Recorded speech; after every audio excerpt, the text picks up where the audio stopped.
Well, thank you so much again for being forced to come to listen to this. I'll try to hide behind the pillars here, and I'm just delighted that you're all here. This is really exciting to be able to talk to a group here. As Danielle sort of referenced, I direct a group called SONIC, which stands for Science of Networks in Communities at Northwestern. We do a lot of interesting projects. I thought Danielle was going to say that he advises everyone. He said, I advise you all to go to the website. If I have to advise you, I also advise you to go to SONIC. Come and visit us in SONIC sometime as a visitor.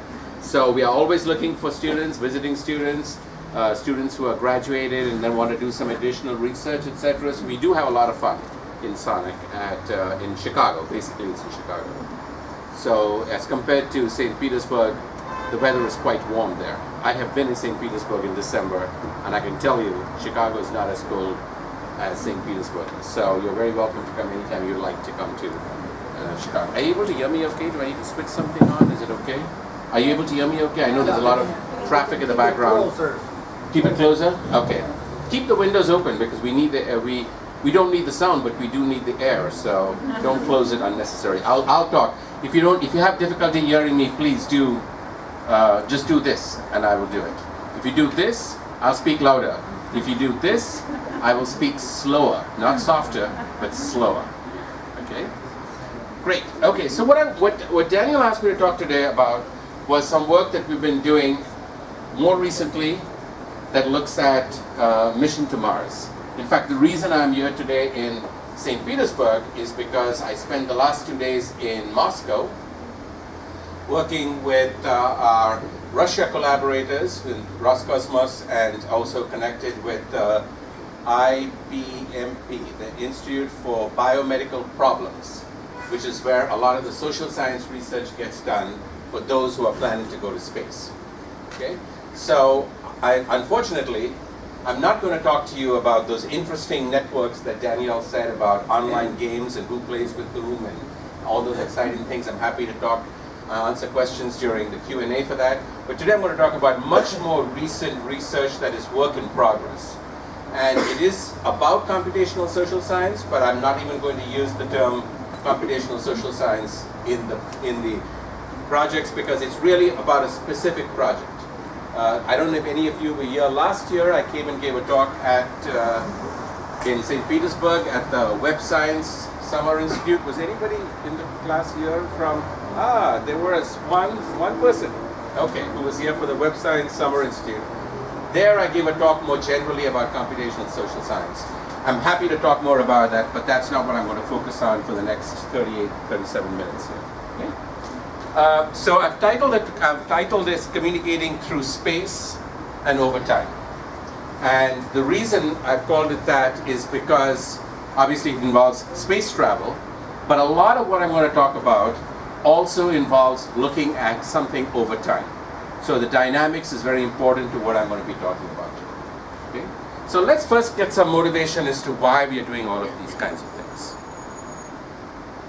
So, are you able to see these slides okay? Okay. So I don't know if it comes as news to you, but everyone has decided that we're going to Mars. We are going to Mars. Humans are going to Mars. Not just robots, not just spacecrafts, humans are going to Mars. And it's going to happen in a short timeline. Most people say it's going to happen by 2030, 2035. So in your lifetime, we are going to Mars. And the challenges that space travel has faced so far has been mostly physiological challenges and technological challenges. Right? The distance from here to the International Space Station is 10 times shorter than the distance from here to the moon. And the distance to the moon is, not 10 times, it's like 1,000 times. And then the same order of magnitude to go to Mars. So just to give you an idea, right now we're spending a lot of time in the International Space Station. We're learning a lot about the technology that is needed to be in space. We're learning a lot about the physiology that happens when we go to space. When we are in space, things happen to our body that is not good, right? We lose our muscles. We have lots of bone problems. We have eye cornea problems. There are lots of challenges that we face, and we are learning a lot about that in the International Space Station. But one of the things that we have not had to deal with so far, because our mission to places like the International Space Station, and even when we went to the moon, were very short trips. Compare that to what happens when we go to Mars. When we go to Mars, at current rocket propulsion speeds, it's going to take 9 months to get to Mars. And just like the International Space Station, the crew that goes to Mars will be 4 to 6 people from different countries, different cultures. So imagine this. You're there along with a crew of 4 or 5 other people from other cultures. 9 months to go to Mars in a small little capsule. It has a couple of windows. Not much to see from the windows. You get to Mars and you spend a year out there. And then you come back again, it's 9 months. There is no exit strategy. You all work on team projects, right? Imagine if you worked in a team project with the same group in a small confined environment for about 3 years with no exit strategy, no voluntary exit strategy. That's what it's going to take to go to Mars. Besides, when you get close to Mars, something else happens. You deal with the speed of light, which is a basic physics constant that's not going to change. And what does that mean? That when you go to Mars, there are times when you send a signal from Mars, you say something, and it can take as much as 21 minutes to get back to Earth. 21 minutes to get back to Earth. Which means if you're on Mars and you say, hello, Roscosmos, they'll hear it 21 minutes later, and they'll say, hello, space crew. So it'll be 42 minutes from the time you said hello that you'll get a reply back from Earth. So you really have to work autonomously. You can't rely on mission control to help you, which is very different from today. Today, mission control, whether it's Johnson Space Center at NASA, whether it's Roscosmos, whether it's the European Space Agency, they say that they are the eyes and the ears of the space trip. They are the brain of the space trip. The astronauts are the eyes and the ears. They are out there, but the brain is in mission control. Well, when you go to Mars, the brain better be on the spaceship, because 42 minutes is too long for any return back and forth, etc. You're following this so far? You ready for this trip? So this is what we talked about, the speed of light and the difference, right? It takes, this is not a good, are you able to see that at all? Yeah, that one is better. This one is better? Okay.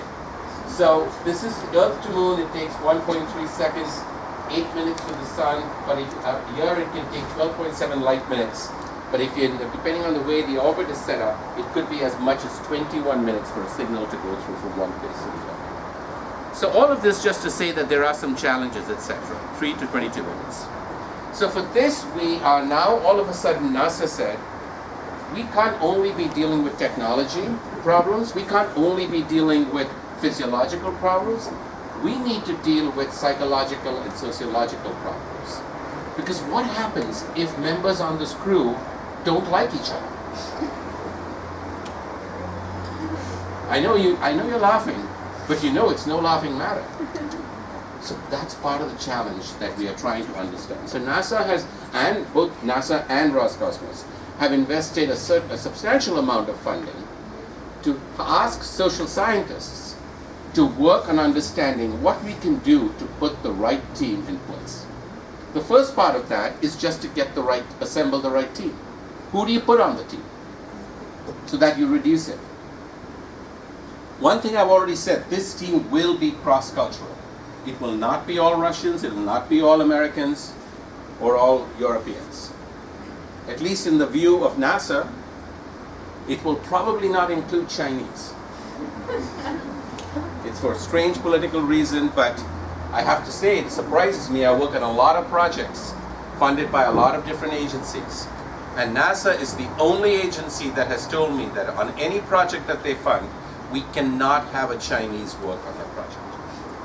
I didn't think what we did was so secretive, but apparently no Chinese.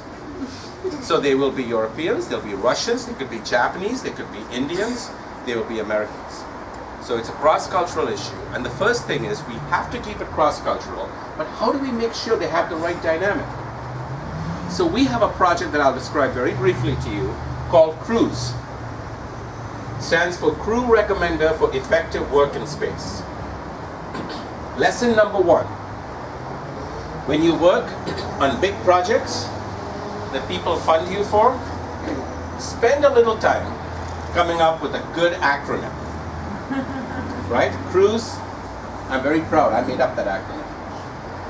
It stands for Crew Recommender for Effective Work in Space. And so here you begin to see that as long distance travel gets more complicated, we need to figure out how we're going to do this. I'm going to end the talk today, don't forget to remind me if I forget, by showing you how we have actually built a dashboard that allows NASA to put different astronauts on a dashboard, and it'll tell you how good those teams will be today, in 1 week, in 1 month, in 1 year. Okay. But how do we get there? So here are some lessons we can learn. We think it is unbelievable. Oh my God, going to Mars. This is crazy. We've never done anything like this. Actually, we have. Many, many years ago, when people from the old world decided to explore the new world, when Christopher Columbus went, his missions were not that different from what we are trying to do now. So it's back to the future in some ways. We need to go back and look at what happened, and we did. Another set of missions that is very similar to going to Mars is going to Antarctica.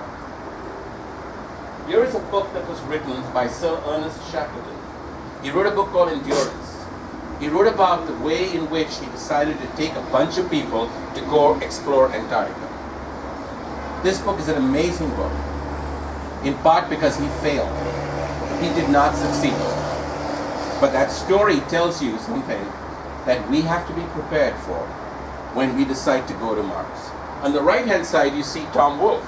Tom Wolfe had a book called Project Mercury Astronauts.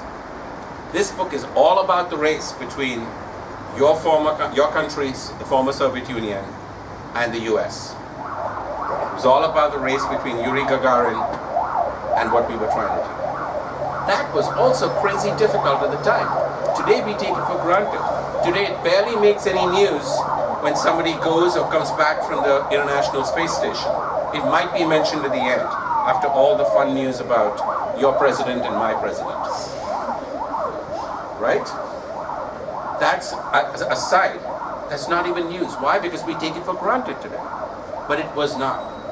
Just to give you an example about what he had to do, this is an ad from the newspaper from back when Ernest Shackleton was looking for a team to go to Antarctica. This was his ad.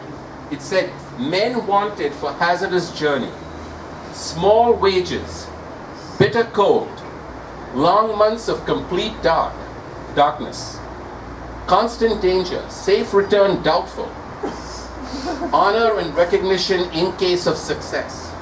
Ernest Shackleton. This is how he advertised for people to go to Antarctica. And what did he get? What he got was something very interesting that the research shows us. That the people who wanted to go to Antarctica were those who were considered low on self-expression and low on emotional expressiveness. The most negative people who went to Antarctica were ones who received for those who were low on status-seeking, high on self-reflection, experience-seeking, divergent thinking, and challenge. People who had these qualities, experience-seeking, divergent thinking, challenge, self-reflection, these were not the people who were happy to go to Antarctica. It was the opposite. What is this telling you? That basically, Antarctica was teamed by people who were misfits, who did not fit into society. They did not fit into society, they couldn't succeed, and so they said, you know what? There's nothing for us here, let's just go to Antarctica. And they all left for Antarctica. And that's why all the people who were successful were not the people you think that were successful. Here's a quote. The Antarctic station thus became a haven for the technically competent individual who is deficient in social skills. You had a bunch of people in Antarctica who were good technically and were socially really inept. Is this the person we're going to send to Mars? Are we going to send to Mars people we don't want to deal with on Earth? Well, that's not necessarily the case. Because here is what we've learned more recently from the International Space Station. On the International Space Station, where we have your comrades and mine, they keep diaries every day. They write down what it is that they enjoy, what they don't like, etc. And here is an entry from a person that is mentioned. X, who was one of the cosmonauts, astronauts on the ISS, is a master of good-natured fun. I think when he leaves, we will see a shift in the enjoyment of the people working the ground jobs. He is brilliant at knowing the perfect balance of fun with professionalism. I am in awe constantly. My love of joking around is immense, but I'm a mere child next to the talents of my commander. So what we're seeing is a shift from the socially inept people that we saw at the Antarctic station to people who are seen as being really good, charismatic motivators when it comes time to go to the International Space Station. So it looks like now space is in fact becoming a place for the interpersonally gifted as opposed to Antarctica, which was a place for the interpersonally inept. Okay, so here it is, Mars in 2033, here we come. This was things that have been taken from popular media, etc. And so part of what we are trying to do is to see what we can, as social scientists, help our space agencies to be able to figure out what's the right team we send to Mars. That'll be the first part of my talk. The second part of the talk will be on how do we deal with the mental models of people who are going to space? To what extent are they similar and not similar? And then we'll talk about how do people switch tasks, especially when there is a time delay in their communication. Let me just say up front one thing that might be on your mind, so I want to get it out of the way. How do we get data when people haven't actually gone to Mars? Anyone thought about that question? What am I going to talk to you? What data am I going to show you? How can we do research on sending people to Mars when people haven't gone to Mars? Any ideas? Just close, take them to the small room for about 3 years and you will get all the information. You're absolutely right. Did you just make that up or do you know about this? I watched the Simpsons movie. You watched the Simpsons movie? Yeah. That very authoritative knowledge source, the Simpsons. Actually, that's pretty correct. We do have, for many years now, space agencies, both Roscosmos and NASA, who are putting people into small confined spaces, and we get to study them. And 2 out of the 3 research studies that I'm going to talk to you about today were in fact done in those environments. The ones I want to talk to you about is data that we have collected at the Johnson Space Center in Houston. Right. Houston is NASA's mission control. Some of you may remember when Apollo 13 had problems, it said, the famous line was, Houston, we have a problem. That's the Johnson Space Center. In addition to having a problem, they have a really small room there, which looks like a spacecraft, where they put people in for 45 days and tell them that they are going to an asteroid, not to Mars, but to an asteroid. And we get to collect data about them 24 hours a day for entire 45 days. Survey data, video data, physiological data, etc. That's part 2 of the 3 studies I want to talk about is data that comes from there. But that project is actually, even though that's what I'm presenting to you now, that's not the biggest data set. The biggest data set in this area comes from your country. In Moscow, they have a facility at this IMBP or IBMP, Institute for Biomedical Problems. And some of you may want to, if you're interested, it's called the Mars 500 project and the Mars 100 project. And in the Mars 500 and the Mars 100 project, Roscosmos put international crews for 500 days and 150 days, respectively, and studied them. So it was not just the Simpson movies, it was actually in Moscow that some of the most interesting work has been done. And that's part of the group that we've been collaborating with. And starting in about 3 months from now, there's a new project where we are collecting data in Russia, international crew, and that will be for 4 months at a time. So it's bigger than what we're doing in the Johnson Space Center. But we don't have that data, and I thought you might want to see some data, so I'm going to just present to you our boring data from the Johnson Space Center. Okay? Okay, so let's go ahead and take a look at some of what happens. So there's a lot of research on what might make a crew performance do well. You might say that there are certain team factors. When you put a team together, how do you do it? You say, I want to have people who have the right skills. Right? You want to have somebody, if you're doing a project for your data science class, right? And you want to have a project where you say, I need somebody who knows R, I need somebody who can scrape the web and use Python, etc., and I need somebody who can do pretty slides. Now you say you have 3 skill sets, you go find a team with those skill sets. That's a necessary but not sufficient condition. You need people with the right expertise, but that's not the entire. You have to understand what are the technology attributes. Are they good at using the technologies? You have to understand the context. Are these people likely to work well in what is referred to as ICE? What does ICE stand for? Isolated, confined, and extreme environments. Now, I'm not saying that your data science team projects are isolated, confined, and extreme environments. I hope they're not. But when you go to Mars and you're preparing for Mars, that's what you're dealing with. So you understand that all of this is going to affect their interpersonal relationships, which in turn is going to affect their crew performance. So these are models that we know from Earth. And what is exciting here is we're taking these ideas but applying it to a completely new context there. So part of what we wanted to do was to build a computational model that links crew composition to crew function. So we've already talked a little bit about this. We know that factors can deteriorate what a crew team performance could be, and we say that the performance is going to depend on at least 4 factors. One is their personality differences between the people. The second could be what is their prior and their current relationships. Have they hated each other in the past? Do they hate each other now? The third is what is the work environment? How much of stress? How many deadlines do they face? Are they in sleep deprivation? Because in this case, sometimes they are put without sleep for up to 48 hours at a time. You know how when we work on projects at the last minute, when we have our deadlines, we don't sleep very much because we're trying to meet our projects? No, you don't do that, just me. I did that. We didn't sleep for a long time.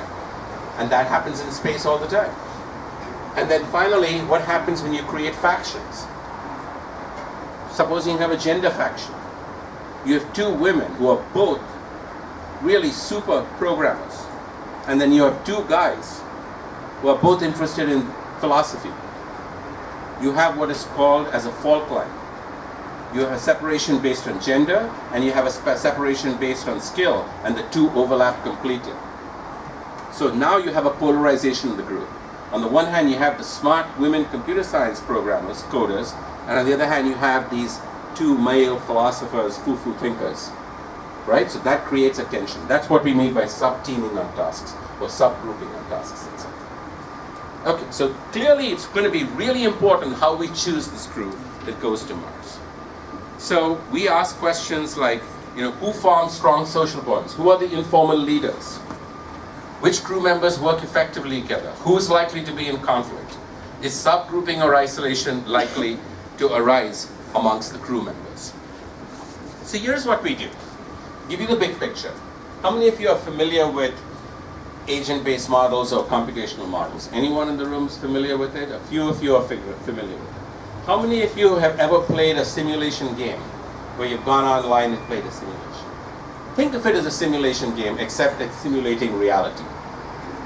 Okay?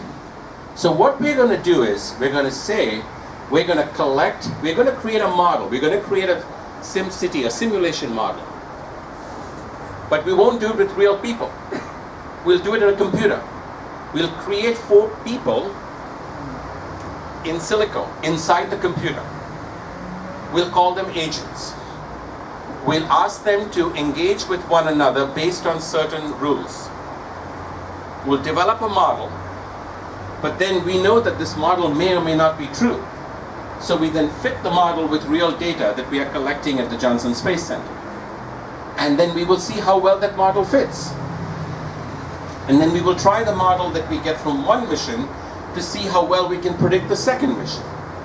And the model from the first and the second mission to see how well we could predict the third, fourth, and fifth.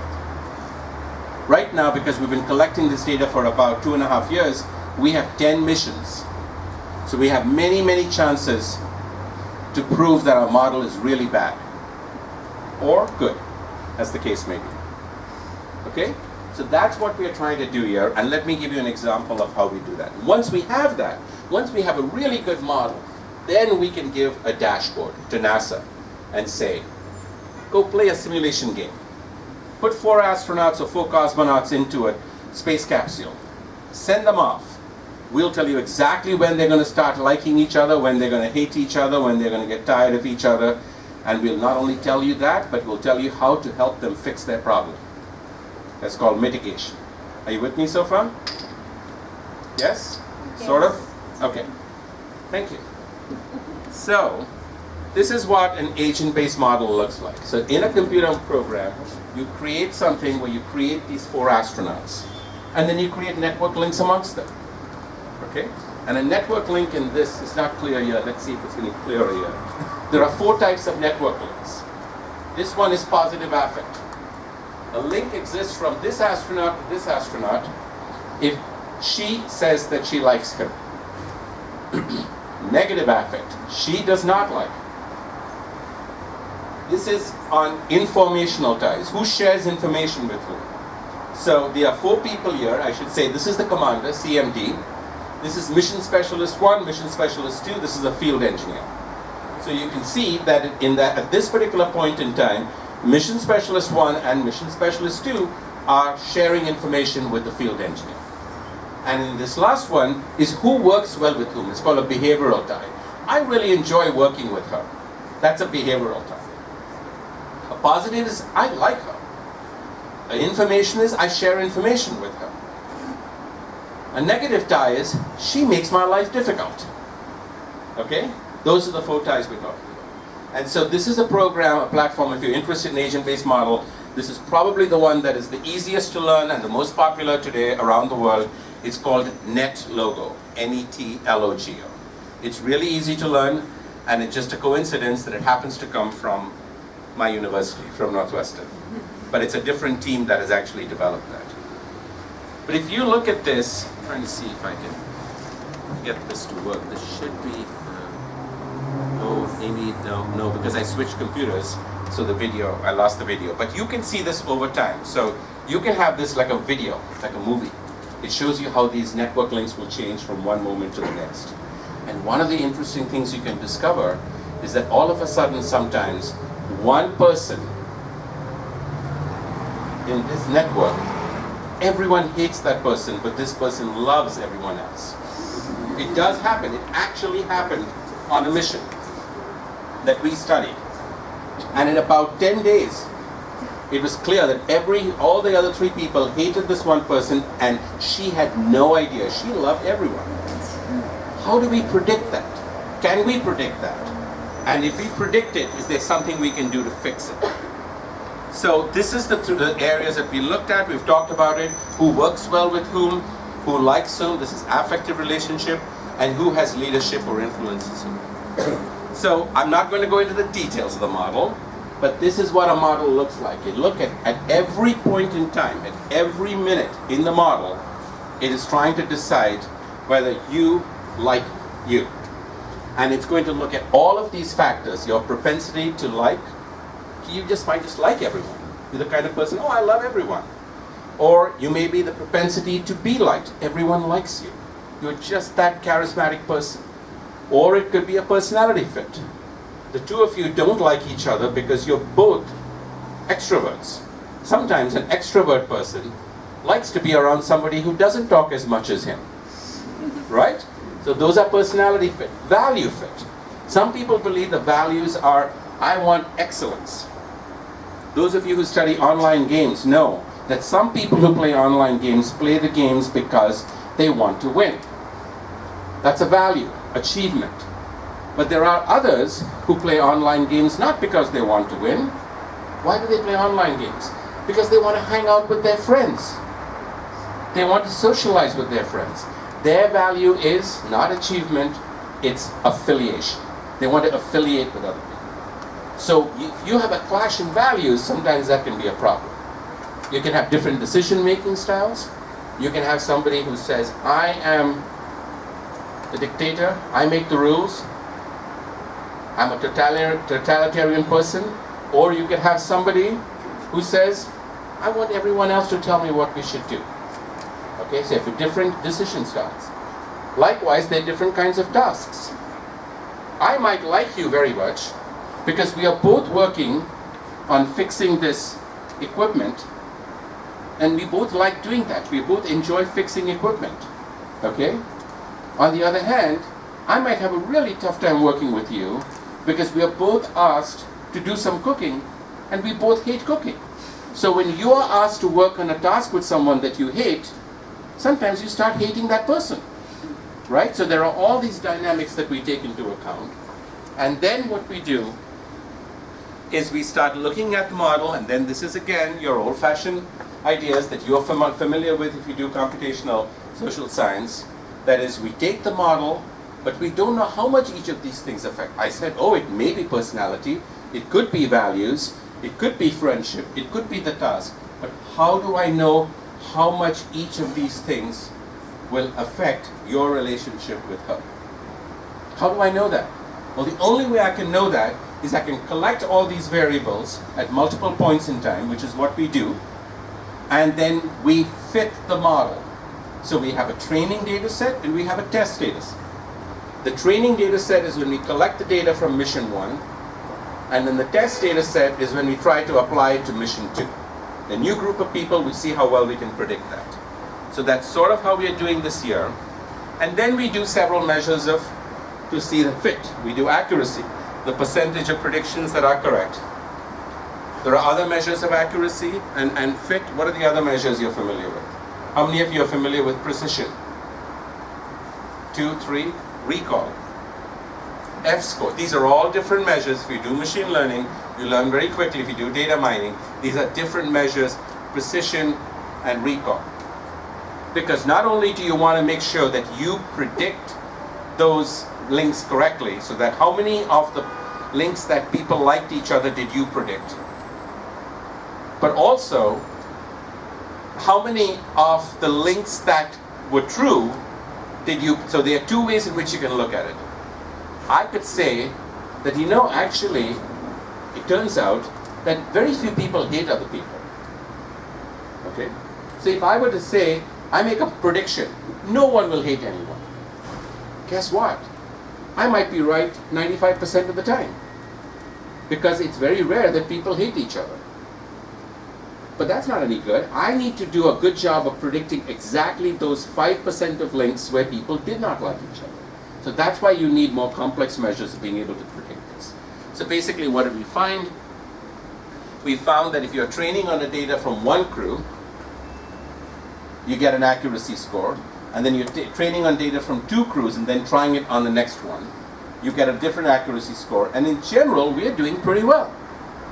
Remember, no one has ever looked at predicting what crews will do on a space flight. No one has done this.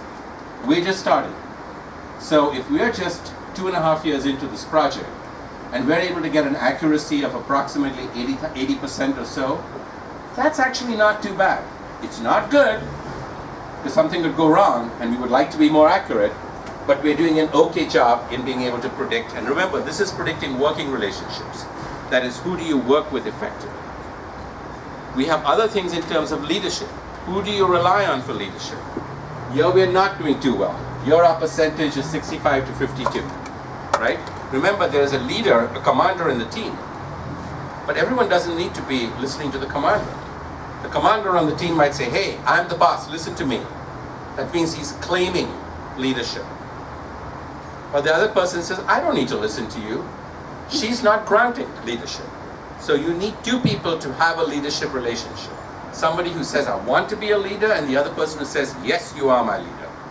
And if you don't have both, you're not going to get it. So we try to predict how well we can do, both on who do you rely on for leadership, who do you grant leadership, and who do you provide it. That is, who do you claim leadership over.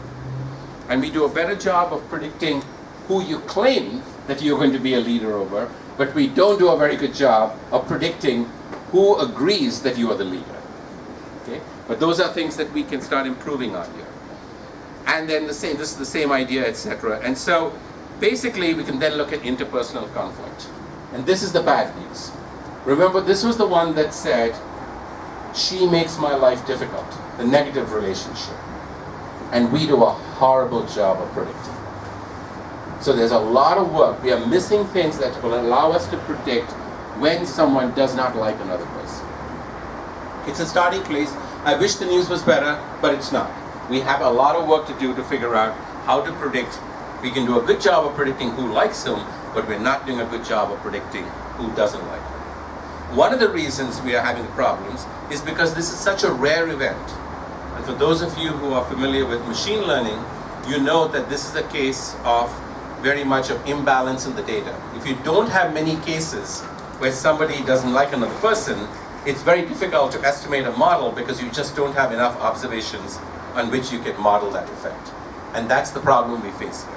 In some ways you can say it's a good problem. Isn't it good that people don't like, that there are very few people who don't like each other? Yeah, that's good. But as a modeler, for me that's bad. I wish more people didn't like each other, because I could build a better model of that right now. Or at least I have to collect more data with many, many teams to get enough data to do that. Okay, so there are three things that can happen. I can describe the model. This is your three dimensions of analytics. I can describe what happened in the team. I can predict what happens in the team. That's like weather forecast. But then NASA wants us to go one step further and say it's not enough for you to tell me that 1 month after we send this crew to Mars, person A and person B are going to hate each other. I want you to prescribe me a medication that will help solve the problem. How do I mitigate that problem? That's where we get to the prescriptive analytics, where we run the models and say, what can we do to help these two people stop hating each other? What comes to mind?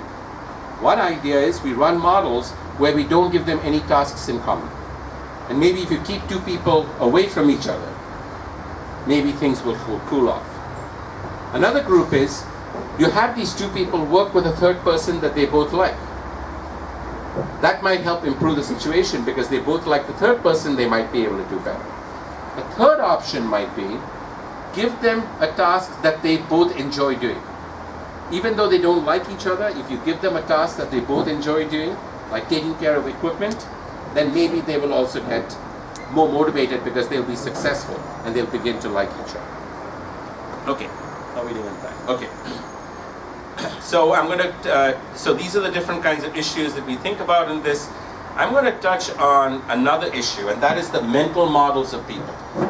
One of the things that we have learned over the years is that sometimes teams enjoy themselves a lot. Why? Because they think alike. They all have very common ways of looking at the world. In the terms of psychology, that is called as having a shared mental model. You look at the world exactly the same. Is that good? Yes? Not that much. Not that much. You learned that on Simpsons, didn't you? Why? Because they have a phenomena called groupthink. If everyone in your team has exactly the same mental model, it is good when you're trying to get work done, but if you have a problem, you want somebody to raise an issue that is different from you. One of the problems we predict in going to Mars is that as the group of astronauts gets closer and closer to Mars, with that 21-minute delay back to mission control, they might gang up with each other. They might think, yeah, we are right, who cares about mission control? And they might have a very, very shared mental model with each other and a very unshared mental model with mission control.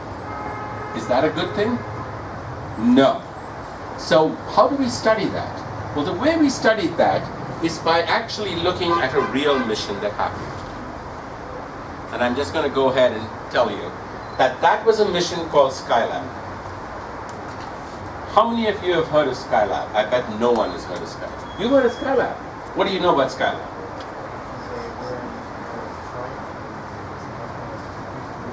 Oh my goodness, you do know Skylab. For those who didn't hear it, he said that in one case they were on strike and they refused to work. That's exactly what I'm going to talk about. How did he know? So here's what happened. Skylab was a lab like the International Space Station, and it came between the Apollo mission, where we landed on the moon, and the space shuttle. Between that, there was a time where we had a lab in space. It was called the Skylab. It was only American, so it was not like an international space station, and that's what it looked like. And what happened in the Skylab is a really interesting story, because they had, this was the first one, this was in 1973, so way before you're born, right?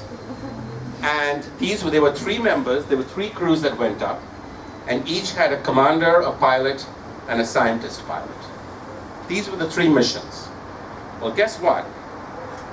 One of those people on that mission, by the way, was a guy by the name of Alan Bean, who just passed away earlier this year.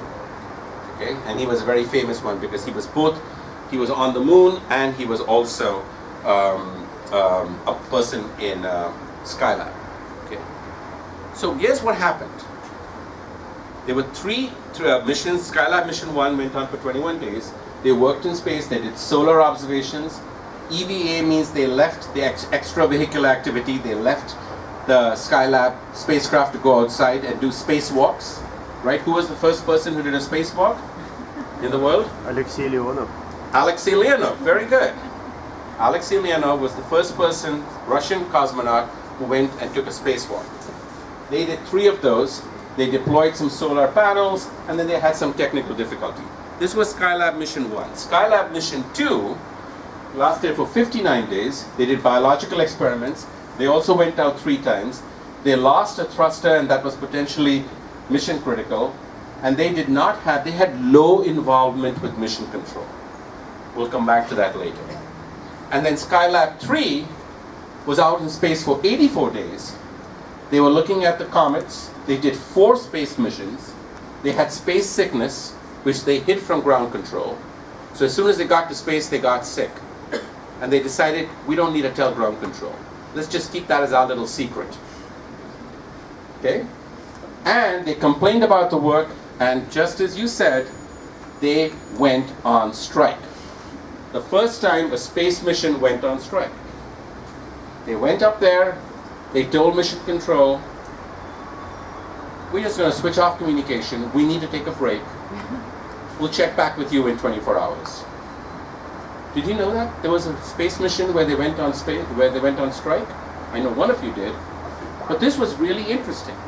So what we did was, we looked at, this was the headlines. Astronauts went on strike in space to get the weekends off. This is what they said. We could never work 16 hours a day for 84 straight days, and we should not be expected to do it here in space. So there were articles about the mutiny. You can read about it in Wikipedia, and so on and so forth. There's a Harvard Business School case study about this as well. So the question was, there are different people who have given us different reasons. The first said, mission control just wanted to work them too hard. The second was, they said that crew was not very experienced. And the third was that there was not a good compatibility between the crew and the mission control. Right? So the first one says, you just asked them to do too much. The second one said, they didn't have the experience. The third one said the relationship between them and mission control wasn't good. The good news is, we have complete transcripts of every air-to-ground communication and their onboard communication that was available. Everything they said was in really, really bad, typed up PDF files that were on the web.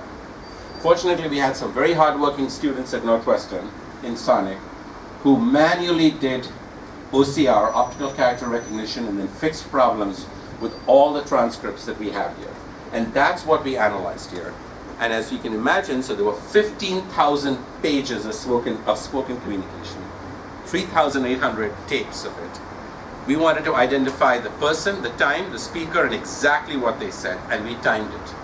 And then we used that for the analysis. So this was going to, how is this telling us about shared mental models? This is an innovative approach of how we use computational social science. Let's say I take everything that you say to her, every single word, and everything you say to anyone else. I can look at all the text that you uttered, I can look at all the text that you uttered, I can do a text analysis and see how much of it overlaps. If we have shared mental models, overall, we are likely to say and use the same vocabulary. Now, it's not as simple as that, but that's the intuition. That you don't have to ask somebody whether you have a similar model to her. You could ask them, but we don't have time to ask the astronauts to do that. Can you imagine asking astronauts, can you take a survey and tell me who you share a mental model with? They'll kick you out of that. We do a project right now on International Space Station with the US astronauts. And you know how much time we get to do research with them? 2 minutes a week per person. That's it. That's all we can ask them for. And we are very lucky because not any social scientist has ever received any data from ISS other than the diaries. So now the question is, how do we use this data? So there's a lot of maps here. In the interest of time, I'm just going to go through it. I know that looking at your posters, many of you are familiar with LDA, so we don't need to spend much more time talking about it. These are ways of modeling topics, etc. And we model the different topics they talked about. And essentially what we were able to do is, two speakers are related if they mention the same. So we built a network.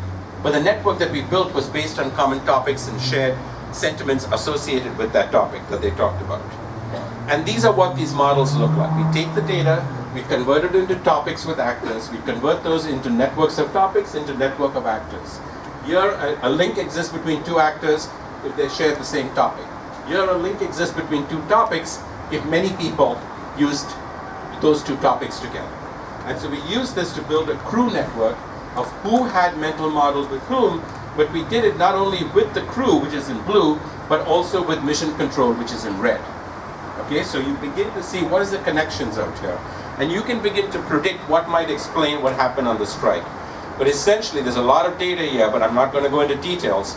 But what we essentially found was that if you look at the networks of shared mental models, the problem happened in Skylab 3, where there was much less similarity within the crew and much less similarity between the crew and mission control. So basically this was a case of the mental models breaking down so much that they did not see each other amongst themselves or with mission control, as compared to the previous ones where they did have a certain amount of coherence amongst the teams. So what we are seeing is, what is nice about this is, we can use text analytics to be able to predict what might happen to a crew and when a crew wants to go on strike. God forbid when we go to Mars, the crew won't go on strike. But if we can perfect methods like this, we will be able to anticipate the strike before it actually happens. And I'm going to go, there's a lot of different things out here which I'm going to skip over here in the interest of time. But the last one I want to touch on here is what happens when you want to look at task switching, etc. By the way, this is what that space capsule looks like in Johnson Space Center.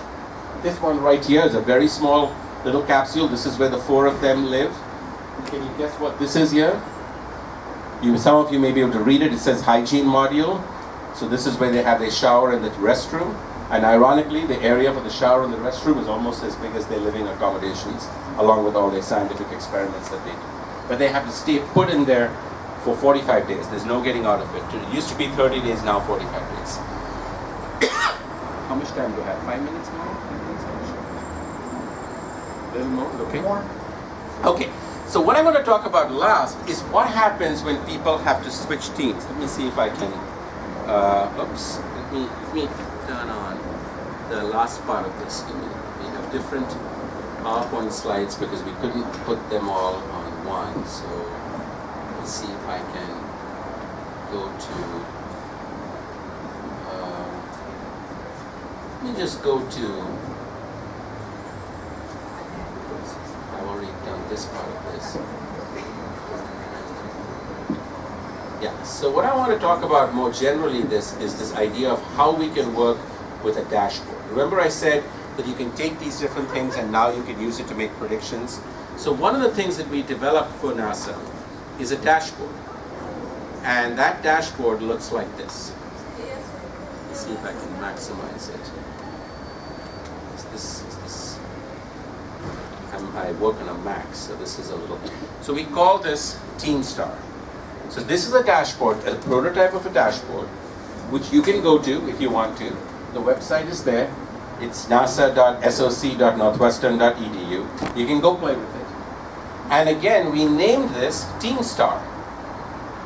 And remember what I said about acronyms? So it stands for Tool for Evaluating and Mitigating Space Team Risks. Team Star. Okay? And what we do out here is something quite simple. We take this idea from the models that we have built and we try to predict it. So it's a decision aid for mitigating the risk and of performance in space. So just like we have simulation platforms that allow us to design the 787, Boeing 787, not in reality but in a computer, and then send it in the simulation environment and save a lot of heavy winds coming to it and see if it survives or it breaks. We can do the same thing now, not just for the 787, but for a crew that is going to Mars. We're not quite there yet, but we have the basic ideas. Okay? So what you're seeing is a preview of what this would look like here. So if you look at this particular one, I'm going to log in. There is no password, there's no login, so you can play with this yourself. And this is what it looks like.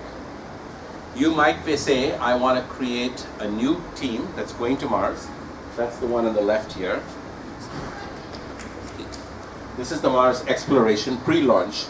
How do I put the right team together that will do well in space? This is post-launch. How do I, after they have taken off, how do I continue to monitor them to see what is going well, what is not going well in terms of mental models, in terms of relationships, etc. And this is not just for a launch, but once you have a colony on Mars, where you have several people living there and you have to manage the dynamics of that community. That's in the future, right? So let's start with the pre-launch and see how this dashboard works. Okay, so I'm going to, so this is describing it to you. If I click on it, it gives me a list of potential astronauts that I can choose from. Okay, so let's say I have a bunch of astronauts here, and I say I'm interested in putting a crew together that includes Buzz Aldrin, and I want him to be a mission specialist. I want Pete Conrad to be the commander. I want John Young to be mission specialist too. And I want Eugene Cernan to be the flight engineer. Okay? Just like that, I put a team together. And I want to see how well they're going to do. I might say, I also have a list of activities you have to do on the trip.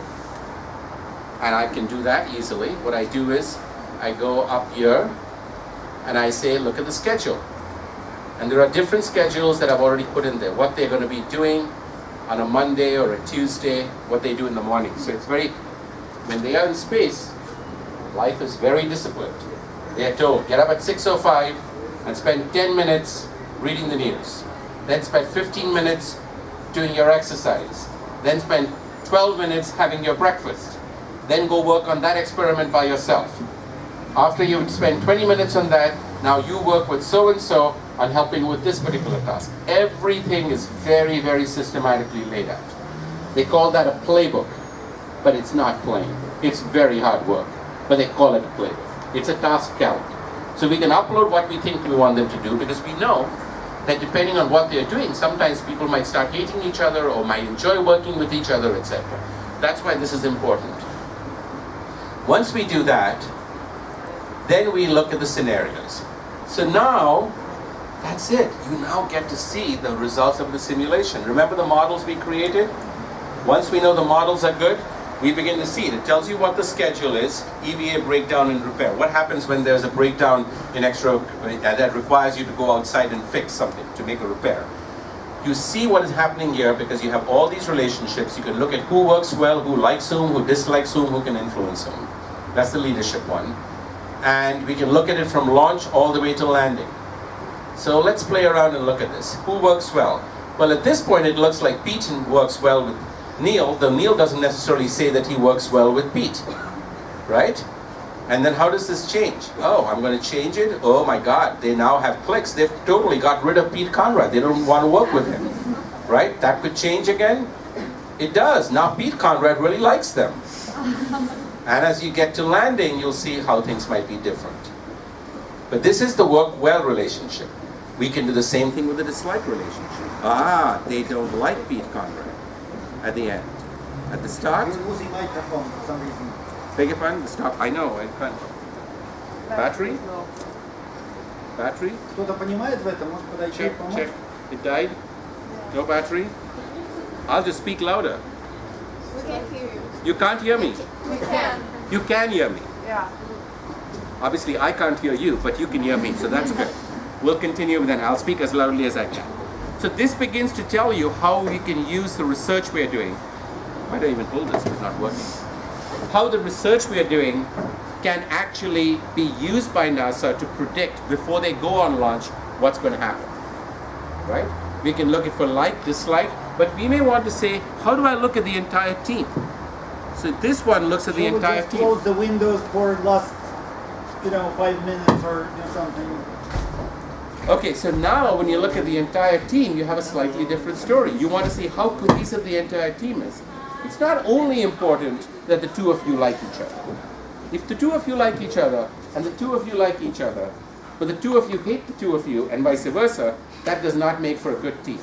So true cohesion is saying, I'm not only interested in who likes whom pairwise, I want to see the team as a whole and see how well they do.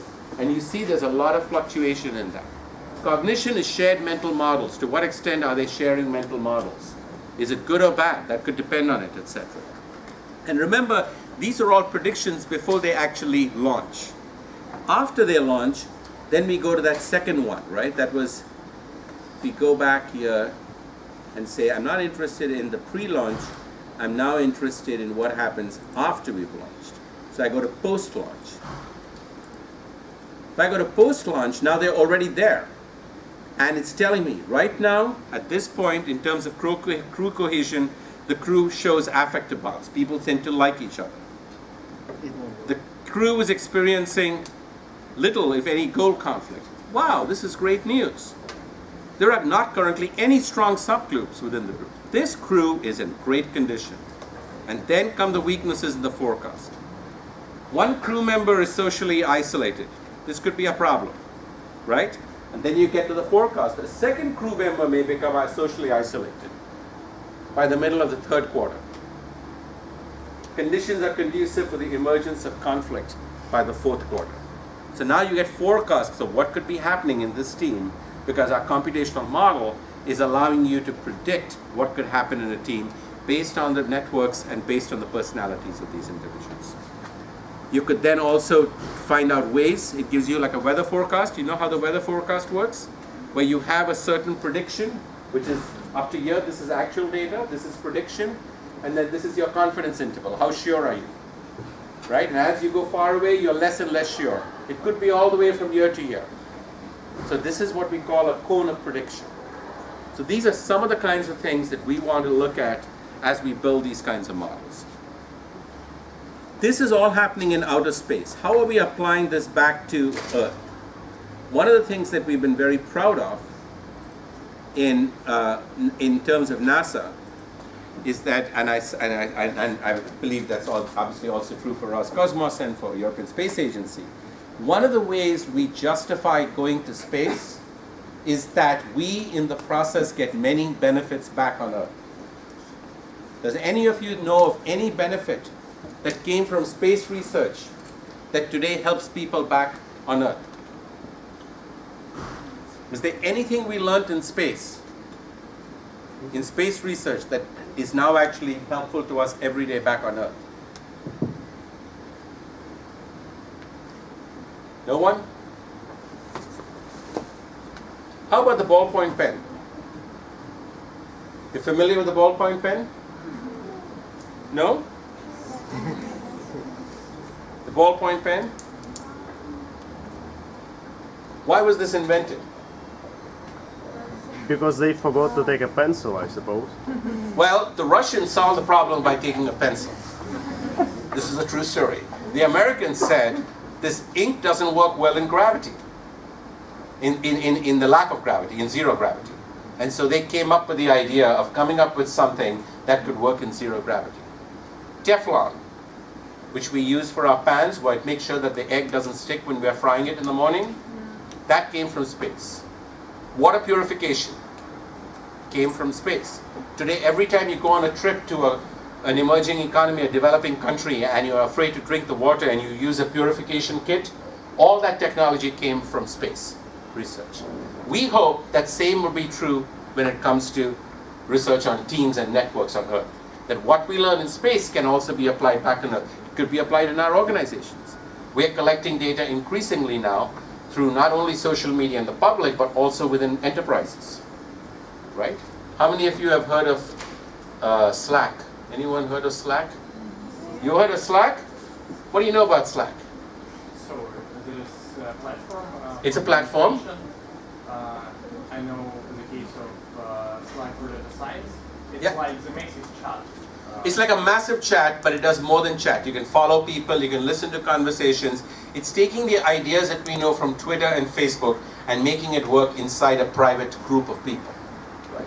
It's changing the nature. Many companies today in the US are saying, forget about email. We hate email. It's ruining our lives. Let's use Slack.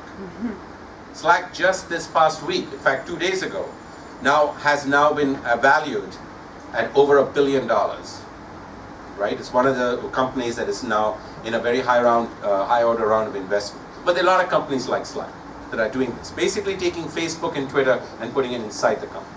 So as we do these things, we are now being able to say, great, we have a way of using these things to communicate with one another. But we are immersed in search and recommender systems overall. Right? How many of you are familiar with some of these logos? Or the Russian equivalent of that, right? What's the Facebook one? VK? And OK? You don't use OK, you use VK?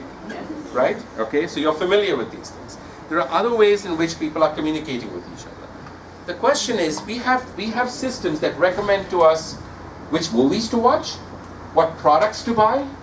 We have recommendations that tell us who to date.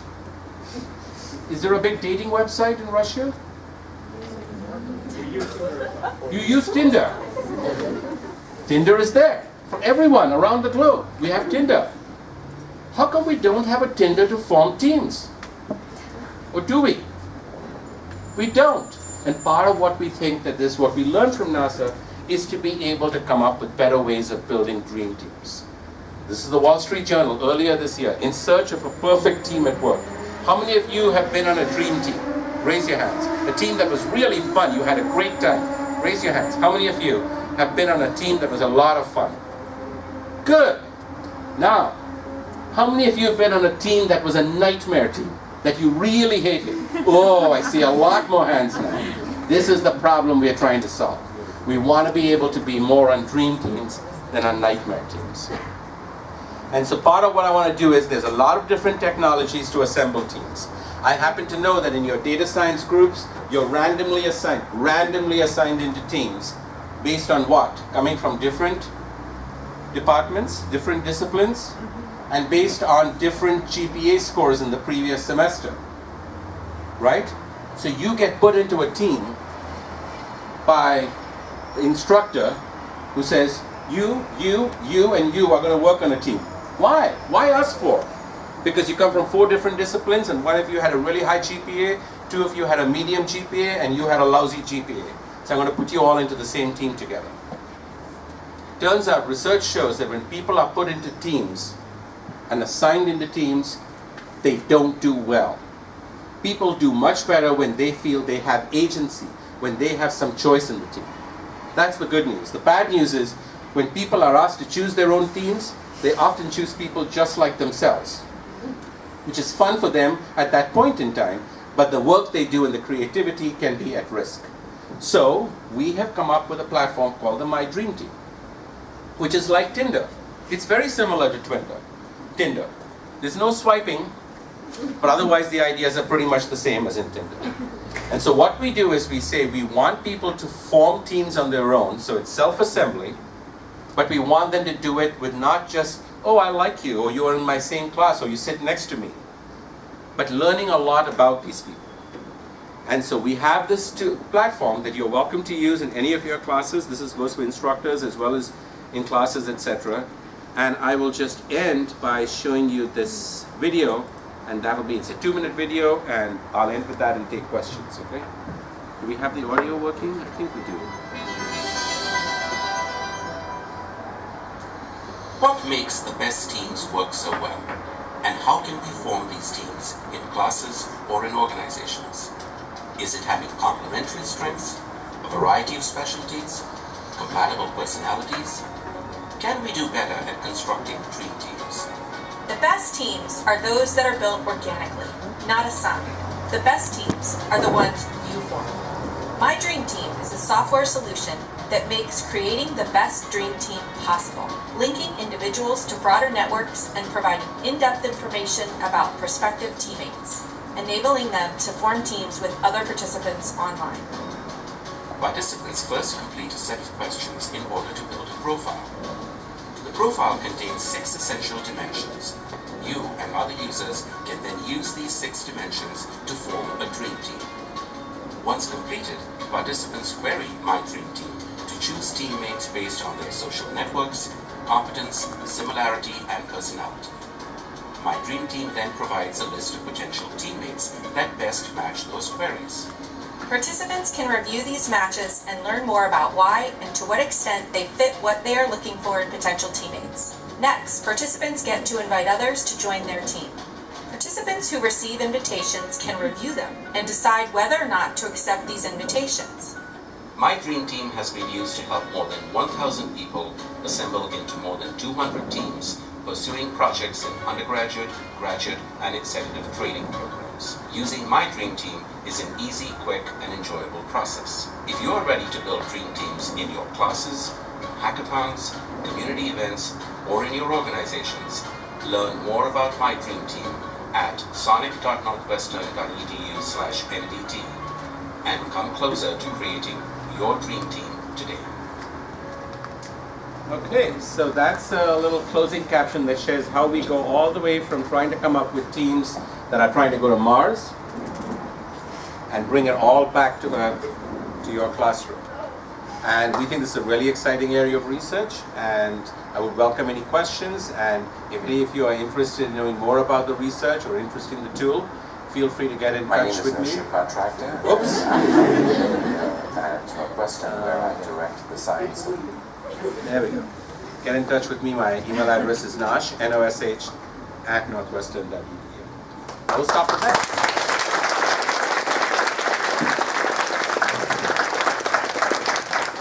I know I kept you a very long time, so we can open the store since I have my microphone working again. Thank you, by the way, for whoever helped fix it there. So, yes.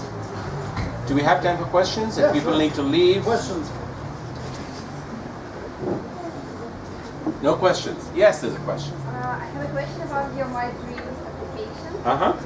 Do you have just questions there, or you integrated like different social online sources or something like that, like with Facebook or the case, or just based on questions?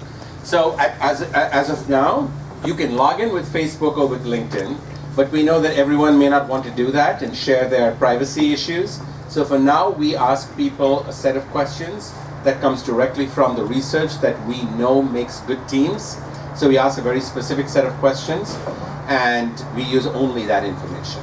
But you can, for example, there is a set of questions that you can customize. So if you are doing this for a project on data science, and you say, I want to know who has expertise in Python, or who has expertise on, what is it that you all are using? You're using Eclipse, so which one are you using for R? What do you all use to do your R? RStudio. RStudio, you use RStudio, right? So you decide which of these you want to use, whatever skills you need, right? You put that in.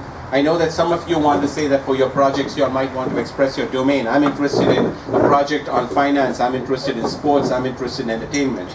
So you can customize those questions about what kinds of interest and what kinds of expertise. But the rest of it is straight asked. Now, in the future, if the people are using it for multiple courses, we can also have the option of telling someone, I don't only ask you what you think your skill in R is.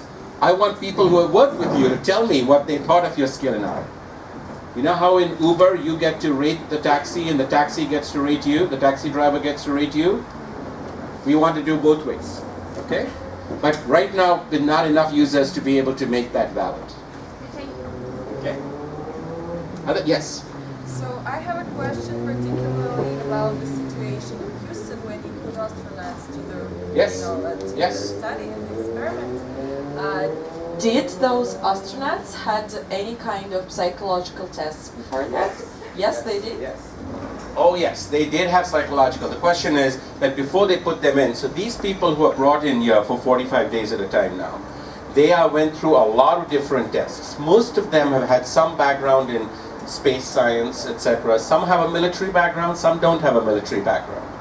But they all go through a series of psychological tests. Some of it is used to select them, and then some of it is used for us to give the mission control guidance on what might happen on these things. So both of them. But what I think is really interesting about your question is that one of the reasons we are doing this project in collaboration with the Russians is that the personality tests that are given to the American astronauts are very, very different from the personality tests that are given to the Russian cosmonauts. And part of what we did, just to give a simple example, in the American side, it's very blunt. I ask you personality question. How much of an extrovert are you? I like going out with people. I like doing this. I like hanging out there. I like to be by myself, if you want to do introversion. The Russians don't ask blunt questions like that because they tell us that the Russian person is not going to honestly answer those questions. So what they do is they've developed their own scale, which we have now tested in America as well. It's called the PSPA scale.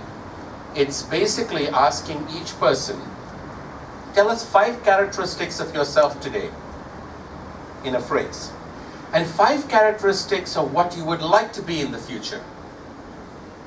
Okay? And then, after they have done that, then what we do is we ask them about what words they would use to describe the other people that they are working with in the team. Not do you like them, not are you an extrovert, nothing about that, just characteristics. Then they come back and say, how well would you get along with a person who has these characteristics? And they just ask about each characteristic by itself. So someone could say, oh, when I think of so-and-so, when I think of you, I think of somebody who's a joker. Or I think of somebody who's very relaxed. Okay? But then I come back later on and I say, I give you a whole list of things which everyone uses for everyone else. How well do you think you want to be a joker? How well do you want to get along with the joker? So they use the characteristics that everyone uses, and so it is not so personal. But it's quite fascinating to see that the results we get from that are not identical to what we get from the American questionnaire. The question that we are still asking is which is a better predictor of what happens on the crew. That question remains unanswered. But I'm glad you asked that question because that is actually a very interesting area exactly of the US-Russia collaboration we're doing. Yes? In the beginning, you told us about international team consisted of several people from various countries. So what's for putting people of various mentalities, of various manners, habits, I don't know, in one team, and scientists from various countries have various notions. Yes. And what for? How should we make it? How do we make that work? Yeah. So the short answer is we study those kinds of tools. Unfortunately, all the research that we're doing at the Johnson Space Center is only using Americans. Now they are basing it on gender diversity, they are basing it on ethnic diversity, but it's all Americans. The good news is, and the reason I'm so excited to be here in Russia, is the new one that we are going to study. It's called the NEK study, and the project is called Sirius. And this is the project that starts in about 3-4 months from now.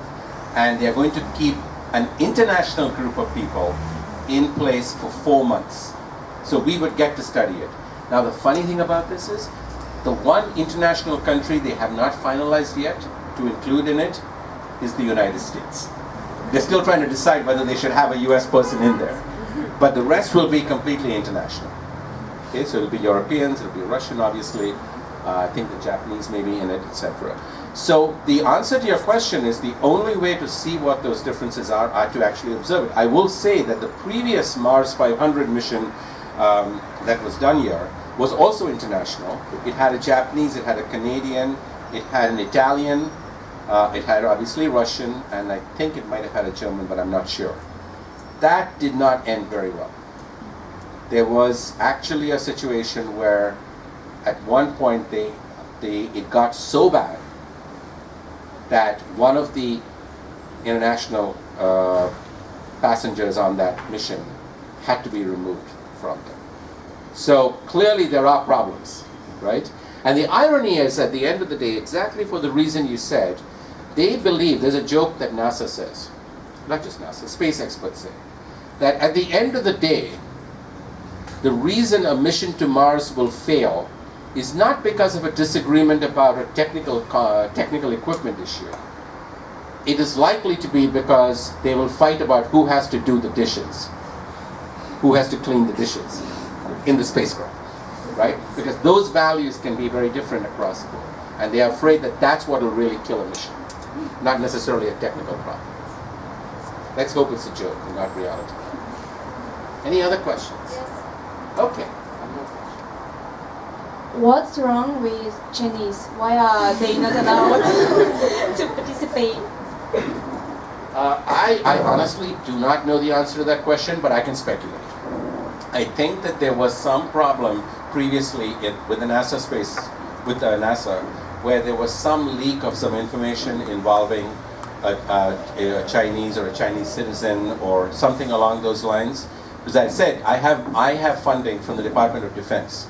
I have funding that is also closely related to advanced research, the defense advanced research. They have never put a restriction on me.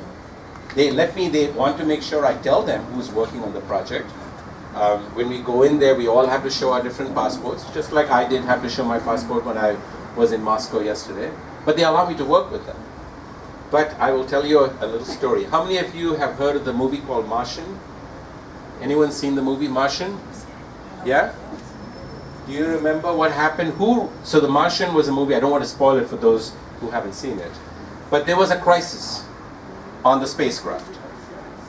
And the person who wrote the book, who had spent a lot of time with JPL and in Caltech in Pasadena, right?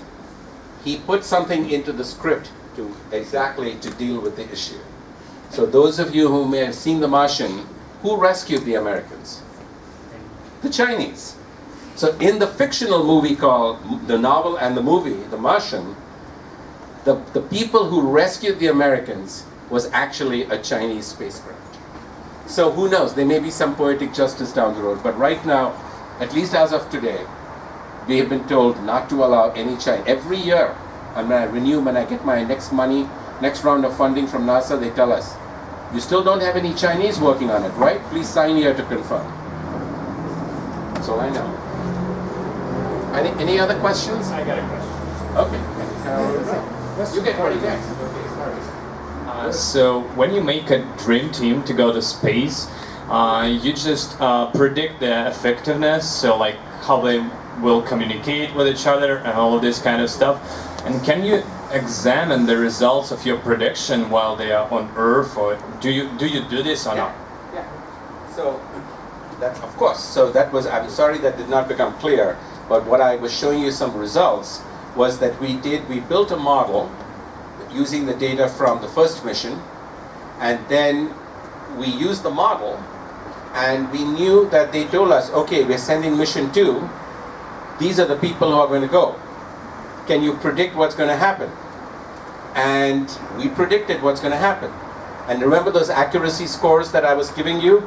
That's what the accuracy score was. So the accuracy score was taking the model from mission 1, how well do we do in mission 2? Taking the model from mission 1 and mission 2, how well do we do with mission 3? And what we find so far is that when it comes to who works well with whom, we are doing well. We have an 80% accuracy rate. But when it comes to predicting who doesn't like whom, we're in the 20% rate. So that's where we have to improve a lot. But if we don't do that, then it's what programmers like to say: garbage in, garbage out. GIGO. What you put in can come out. Who knows whether it's true or not? And by the way, the social sciences suffered a lot because of this. Before you were born, in the 1970s, there was a very famous model that was built. It was not an Asian-based model. It was what is called a systems dynamics model. And it was funded by the Food and Agricultural Organization, FAO, which was based in Rome, the United Nations organization. And they gave money to MIT and a bunch of really smart people to build a very modest model. It was a model of the world. Very modest, very simple. Tell us what's going to happen in the world in 50 years from now in terms of energy, food, population. Their model predicted that the world was going to be a disaster. We would be way overpopulated, there would be no food, and we would be out of energy. The report was officially called the Club of Rome report because it was sponsored by the FAO, the Food and Agricultural Organization, which was headquartered in Rome. The journalists nicknamed the Club of Rome report as the Club of Doom report because it was like a doomsday prediction of what's going to go wrong with the world. Well, the fact that you and I are here is testament to the fact that their model was a bad predictor of what's going to happen. There could be still some issues we are dealing with, of course, but that did not happen. But their model did not do what we did. And that is, they did not have people go into a spacecraft for 45 days so that we could start collecting data. They asked experts, what do you think will be the effect of A on B? And it turns out our experts are not very good. And so people then said that model was bad in predicting because what got into the model was garbage in terms of what effect things would have on one another. And therefore what you got out of the model was garbage, hence garbage in, garbage out. And as a result of that one study, which got so much publicity around the world, most of it negative, the social sciences were not able to use simulation for about 4 decades. When I started a PhD program at USC, I came out of electrical engineering, and my first theory paper was how we could use simulations to help with theory. And my professor, who was my advisor, my co-author on the book, he wrote, and I still have a copy of that paper, on my answer paper he wrote, Noshir, we tried this in the 70s, it didn't work, it's time to move on. Fortunately for me, when we wrote the book in 2000, he suggested we should have a chapter about modeling. And he said, I've seen you publish some papers, because I ignored what he said and I still published papers. And then he said, I'll write the draft of the first chapter, chapter 4 in the book, about how we can use modeling to study networks. But that one study really hurt social science using computational models for several decades as a result of that. Other questions? We really are at this corner. This is the action point. Yes. What made you go into communication after you've had your electrical engineering degree? Yeah. What made you switch to that? Yeah, so I don't know. That's a really good question, and let's say that Danielle, you can tell me when to wrap up. I'll answer this one question because I like it, and then I don't need to answer any more questions. But I'll answer this one question. So I don't know how it is in Russia, but when I was growing up in India, my parents had very great control on what I was going to do. They said you either be an engineer or you be a doctor. I hated blood, so I didn't have a choice. So I got a degree in engineering. Now I really am grateful I did, because it changed the way I look at the world. Everything I do with networks and modeling was because of my background in engineering, so I would recommend it.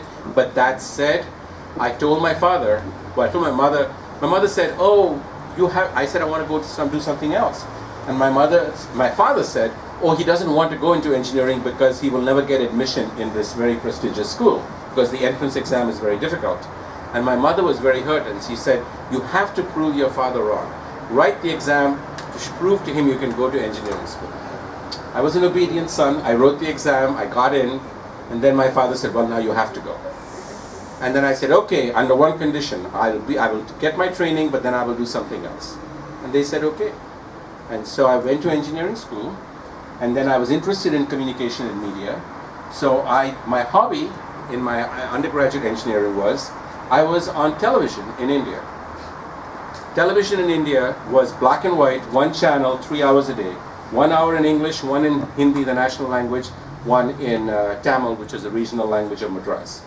The 1 hour in English, they had 15 minutes of news, and then they said, do you want to come and do some kind of quiz contest or game shows? And I thought I was inventing the genre.